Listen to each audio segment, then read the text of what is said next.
Thank you so much. I'm Eva Requena, and I want to ask you, Mr. Chomsky, if Donald Trump wins, what will be the consequences for immigration in the United States? Thank you so much.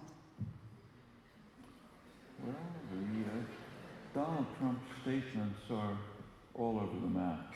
He's said about everything you can imagine. But there's some things on which he's very consistent, very consistent.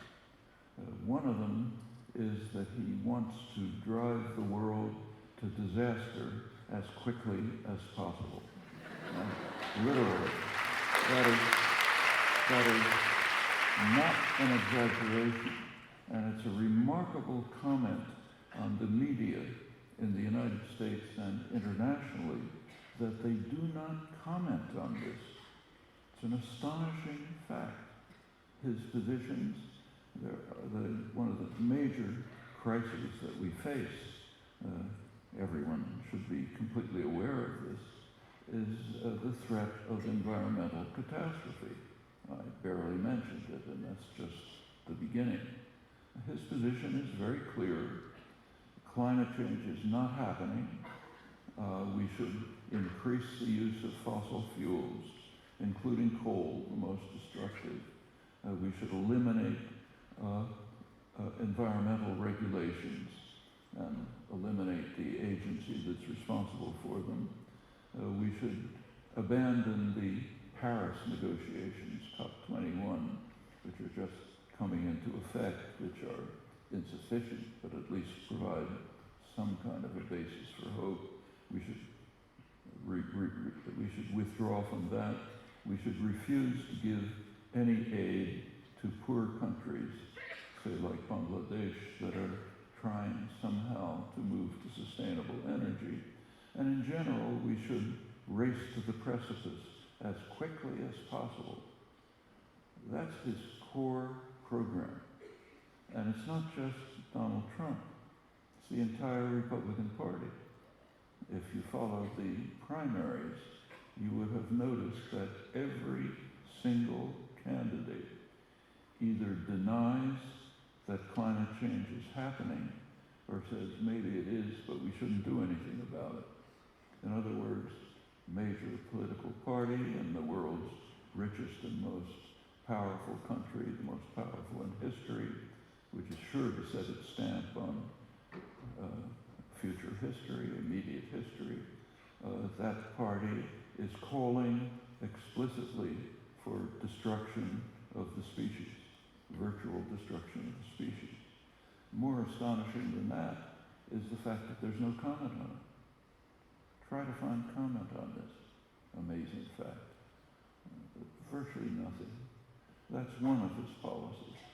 The domestic policies on which he's pretty consistent are radically reducing taxes on the rich and the powerful, on the corporate sector and the wealthy, increasing the military already way beyond, about as great as the rest of the world combined, much more technologically advanced, and adding no new sources of revenues. You can figure out the domestic consequences. On another issue, his position is more hopeful for human survival than Clinton's. He is calling for reducing tensions with Russia and marginally China, which is a very serious matter. The tensions at the Russian border, notice the Russian border, not the Mexican border. The tensions at the Russian border are severe, mounting. Both sides are carrying out provocative actions which could explode by accident even into a terminal nuclear war. Both sides are building up their military forces. NATO forces are carrying out exercises a couple hundred meters from the Russian border. Jet planes are buzzing each other. It's an extremely dangerous situation. A lot of it traceable back to decisions in 1991 when the Soviet Union collapsed. which we should be thinking about seriously. There were two visions of the world presented at the time. One was Mikhail Gorbachev's, what he called a common European home,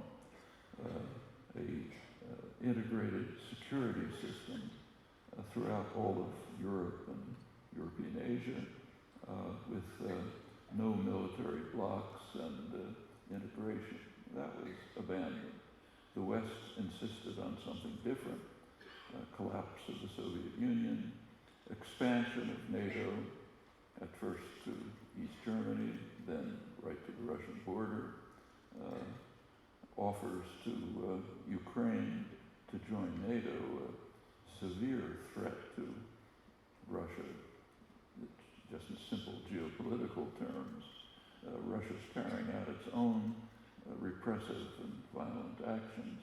All of this is building up, and Trump, to his credit, is saying, let's try to say something, to do something to dampen this down instead of intensifying it.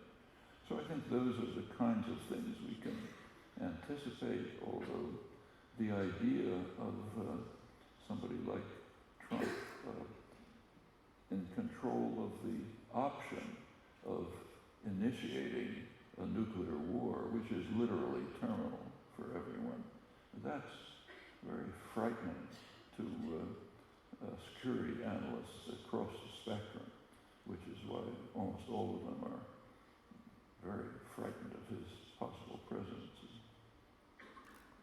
Thank you.